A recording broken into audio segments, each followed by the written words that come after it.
Bonjour, bienvenue sur Soft Learnings. Dans la précédente vidéo, j'avais indiqué que dans les vidéos qui vont suivre, nous allons commencer la construction de nouveaux édifices. Évidemment, la construction d'un nouvel édifice commence naturellement par la construction des murs. Et dans Dialux, plusieurs méthodes nous permettent de construire des murs. Dans cette nouvelle vidéo, je vais vous montrer la première méthode. Consiste d'abord à créer l'enveloppe extérieure du bâtiment. Ceci va nous donner un volume plein. Et dans ce volume plein, nous allons découper les différentes pièces qui forment notre édifice. Et ces différentes pièces-là seront limitées par les murs que nous voulons construire. Allons donc dans Dialux pour voir comment cela va se passer concrètement.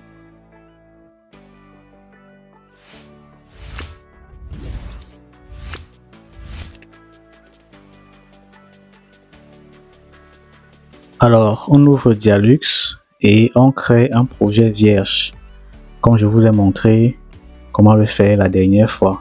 Alors là, je vais régler un peu mon affichage pour pouvoir observer mon édifice de manière plus appropriée. Parce que là, la graduation est vraiment trop grande. Donc, je vais réduire la graduation. Je vais réduire la graduation. Je vais réduire la graduation pour l'adapter à mon affichage. Alors là, je réduis.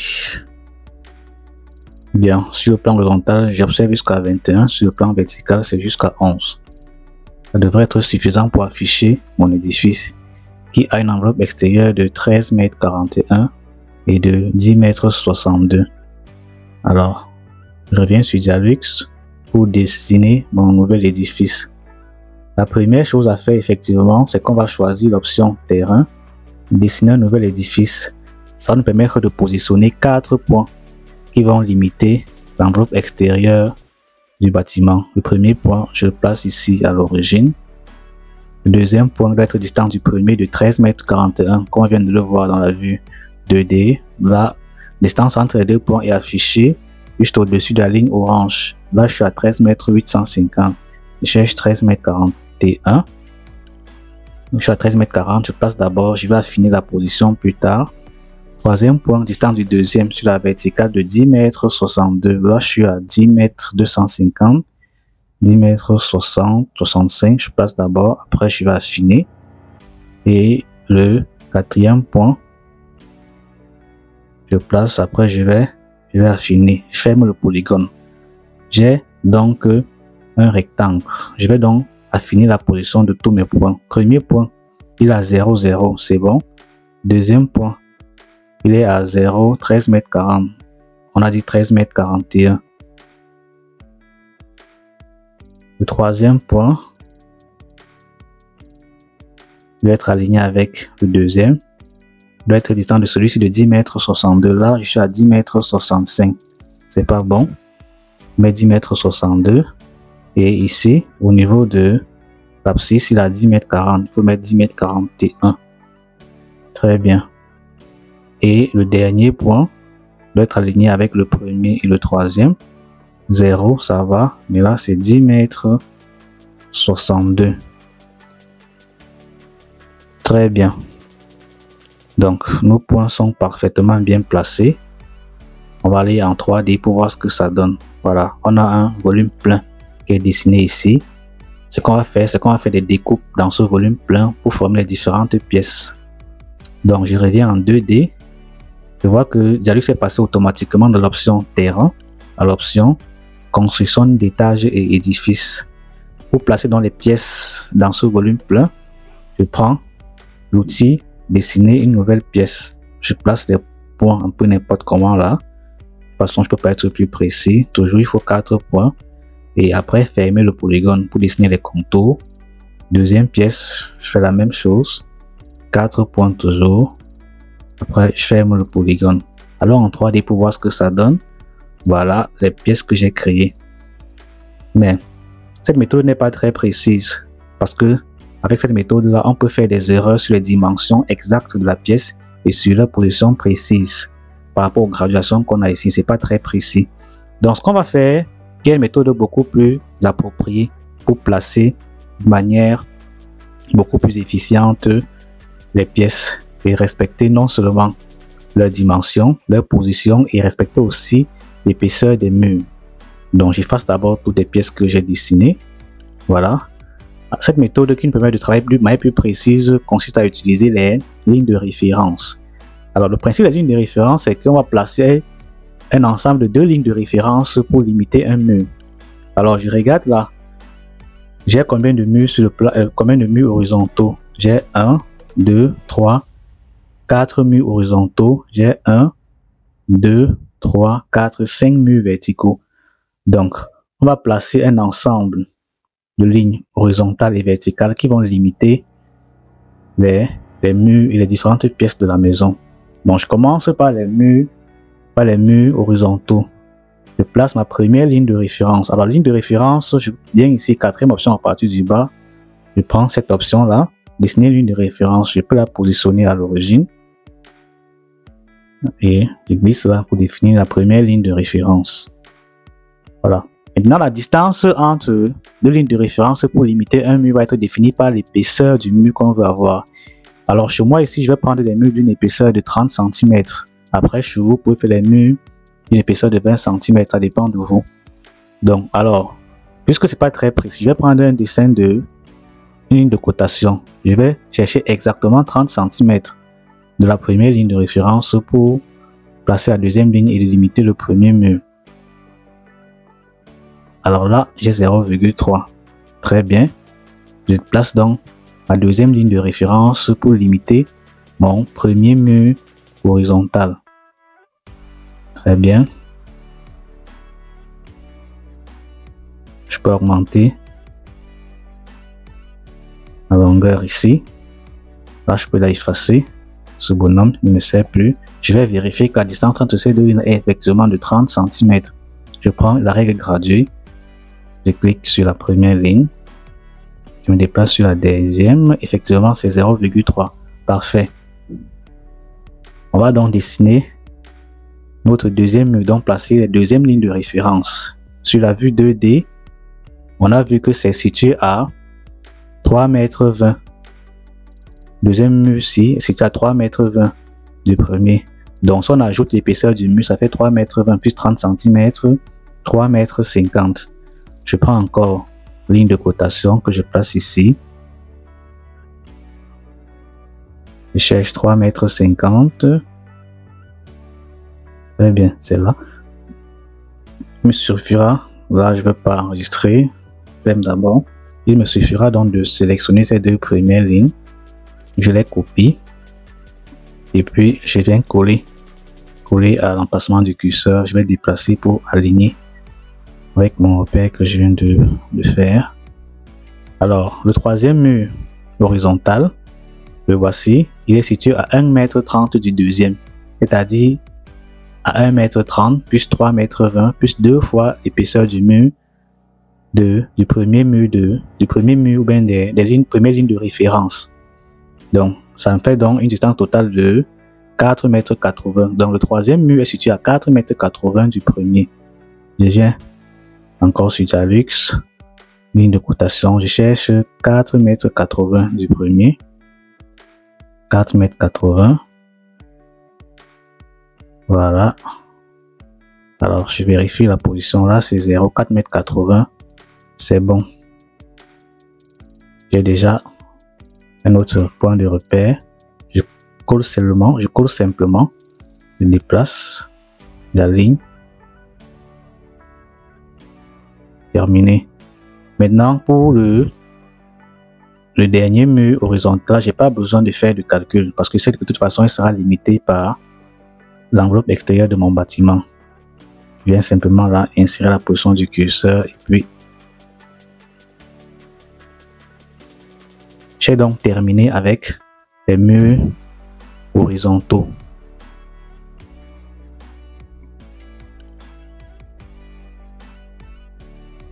Avant de continuer cette vidéo, nous voulons vous présenter la plateforme de formation Soft Learnings. Sur la plateforme, vous avez plusieurs formations qui sont disponibles. Dans les domaines de la construction, vous avez des formations en géotechnique, sur le dimensionnement des chaussées, sur CV 3D, sur Revit. Si vous avez une formation qui vous intéresse, vous pouvez simplement cliquer sur ajouter au panier afin que cette formation soit ajoutée dans votre panier. Et si vous souhaitez avoir plus de détails sur une formation, vous pouvez cliquer sur voir plus afin d'accéder aux détails ou au contenu de la formation. Vous avez à ce niveau le contenu de la formation qui vous montre tous les cours disponibles dans la formation.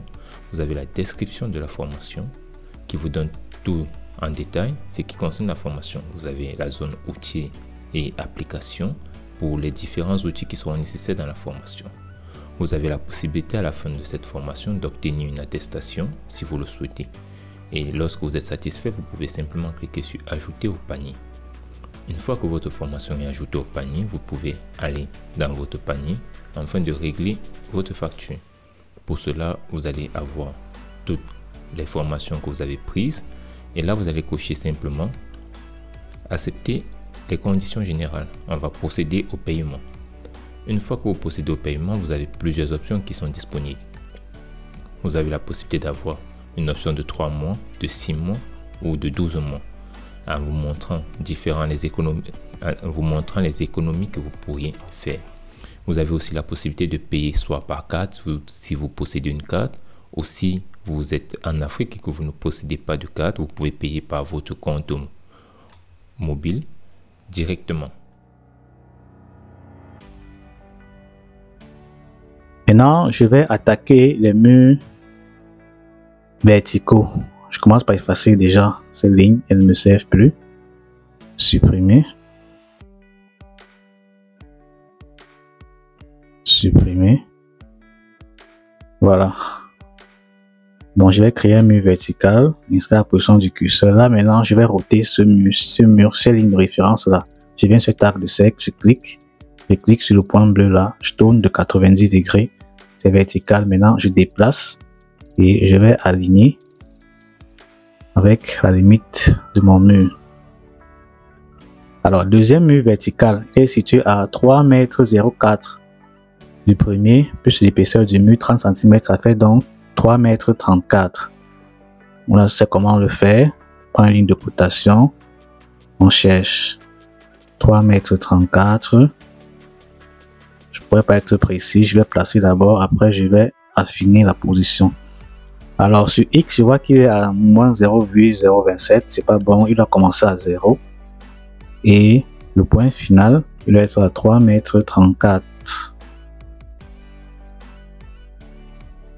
3,34 m.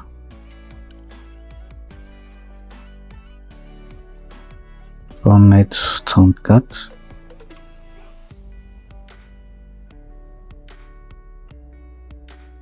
m. 3,34 m. Très bien. 3,34 m, c'est bon. Je viens simplement coller.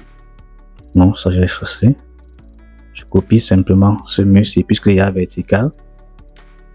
Je vais coller, insérer la position, déplacer, j'aligne. J'aligne avec mon repère. Très bien, c'est bon. Je passe au troisième mur vertical. Il est situé à 1,98 m du deuxième. C'est-à-dire, à partir du premier mur, on aura 1,98 m plus 3,04 m plus 2 fois l'épaisseur du mur. Ce qui nous fait 5,62 m. Je vais sur Dialux, je prends une cotation, je cherche encore 5,62 m. 5,62 m. 5,65 m. Place d'abord, on va régler après. Alors, je viens ici. On va commencer à 0. 5,62 m et non 5,65 m. Très bien. Je fais simplement insérer à la position puisque j'ai copié un mur vertical. Je déplace. Super. Maintenant, le quatrième mur vertical. Il est placé à 4,01 m. 4,01 m du troisième, c'est-à-dire à partir du premier mur, 4,01 plus 1,98 plus 3,04 plus 3 fois l'épaisseur du mur, ce qui donne distance totale de 9,93 m. Je vais sur Dialux. Voilà, je ne peux pas enregistrer. 9,93 m. 9,93 m. 9,90 m. Je place d'abord. Après, je viens régler. 9,93 m. Très bien. Je viens simplement le faire encore insérer à la position du curseur. J'aligne avec mes repères. Maintenant, pour le dernier mur, comme on l'a fait tout à l'heure, on va pas calculer. Ça sera limité naturellement par l'enveloppe extérieure. Insérer à la position du curseur, tout simplement. Parfait. Je peux effacer donc ces côtes. Elles me sont plus utiles. Supprimer. Et supprimer. Maintenant, donc, je vais donc dessiner les pièces sur ces limites qui sont définies par les lignes de référence. Effectivement, je rentre donc sur construction d'étages et d'édifices. Je prends l'option dessiner une nouvelle pièce. J'ai donc les positions et les dimensions exactes où je vais placer les points pour pouvoir définir les contours de mes pièces intérieures. Voilà, je commence là.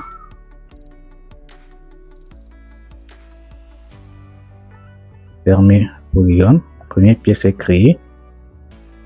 Ensuite,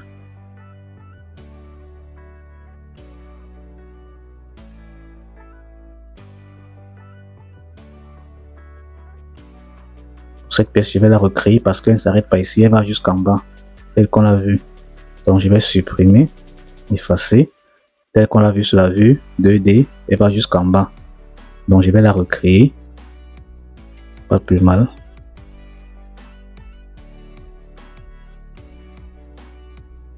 Voilà. Troisième pièce, là.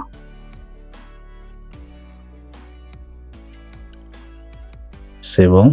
Troisième pièce est créée. Vraiment plus facile parce que là maintenant, j'ai déjà tous les points qui limitent mes pièces intérieures. J'y vais tout bêtement.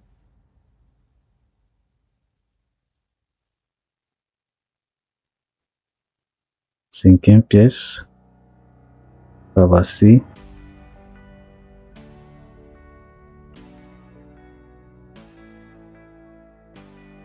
Ferme le polygone. Sixième pièce. Voici. Ouf. Je me suis passé. Voilà. Ferme le polygone. Et enfin, dernière pièce, c'est une sorte de couloir. Hein. Voilà. Alors, on va aller en 3D pour voir à quoi ça ressemble. Très bien. Voilà donc la vue en 3D du bâtiment qu'on voulait construire. On voit bien qu'on est exactement identique à ce qu'on avait au départ. Voilà ce qu'on avait au départ. Et voilà ce qu'on a créé sur Dialux. Vous voyez donc cette méthode est beaucoup plus précise parce qu'après, je n'ai pas à chercher les points où placer. Je n'ai pas à chercher les endroits où placer les points pour définir les pièces. L'une de référence me donne déjà la position exacte de ces points-là et après j'ai les dimensions exactes des pièces. Voilà donc la première méthode qui vous permet de créer des murs sur Dialux.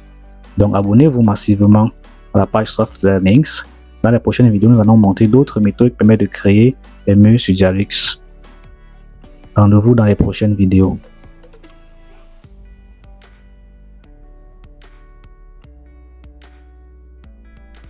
Pour plus de contenu, visitez le site www.softlearnings.com et ensemble, augmentons votre plus-value.